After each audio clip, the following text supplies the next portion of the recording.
Being safe when you're working in the shop is something you just can't mess around with. You really want to make sure you're doing everything you need to do all the time. What I'm going to talk about here is a series of blind cuts, meaning when you're making the cut, you can't see the cutter. So in this case, a dado head in the table saw. We're going to cut a dado in this sheet of plywood. While we're cutting, we can't see what's going on here, but we need to have down pressure on this board to make sure it stays on the table saw. This is where the GrabberPRO comes in. So what I'm looking for is a pad that, one, this separates me from where the blade is. So worst case scenario, the blade somehow comes through this blind cut. The GrabberPRO is there instead of my grabber. The other thing we've got here is a lot of surface area, great contact with the board, some other features as well that we're going to talk about as we go. So when I do this, what I'm looking for is maintaining that pressure. Even with a pad like this, I'm not going to have pressure right over the blade. I'm going to have it just a little bit off to the side. I like how this handle is canted. And what that does is it gets my hand in a position where with down pressure, I'm also getting lateral pressure. That's going to help my material stay against the fence.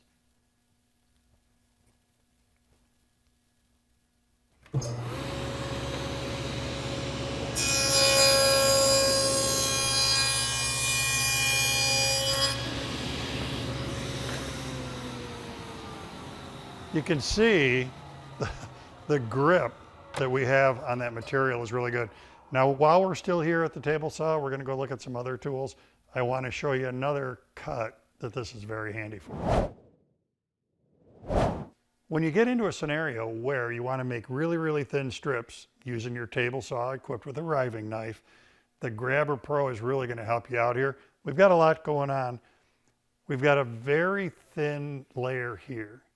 That's going to go right up against the fence and stay between the blade and the fence. So great support on the board throughout. We know this has a great grip on it. We've also got a shoulder back here that when I engage on the board, it has a positive engagement with this end grain. This is a disposable component. So if you cut into it over time and it gets really cut up, you can just take it off, put a new one on. It's designed to hang back here and help you move forward.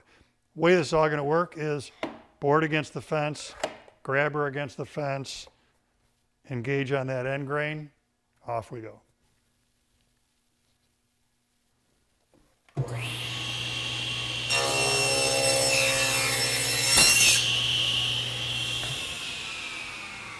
So one of the things that's cool about this is that stop is in contact with that strip. So even when the cut is complete, that strip isn't just hanging out between the blade and the fence, waiting to get thrown back out. That's a really nice aspect of this. So back to blind cuts. Let's head for another tool. Face jointing is probably the mother of all blind cuts. I've got quite a wide board here. I'm about to pass over the jointer head. So for safety, we want a bunch of stuff going on here. I like having two pads to make sure that I have pressure front, pressure back.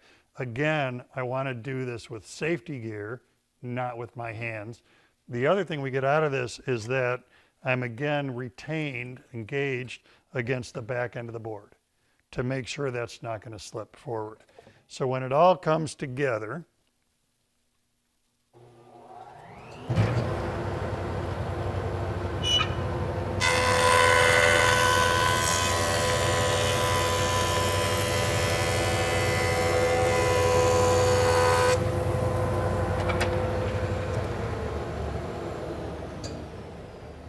makes that face joining easy to do and even more importantly, safe to do.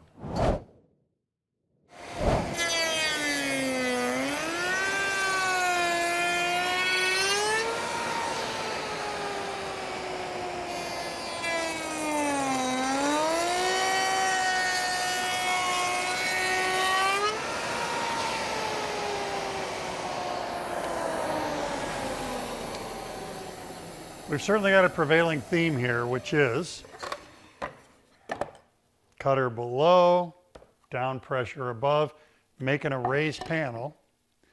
another spot where the GrabberPRO really comes in to give us good solid hold on our work, angled in toward the fence so we have down pressure and lateral pressure, and most importantly, we're giving our hands a great distance away from the dado head, the joiner head, the router bit, whatever it is. So when you're doing these cuts, blind cuts, make sure that you're using a good safety device in order to do that, and stay in control of your work so that, you know, start with 10, end with 10. It's where we want to be.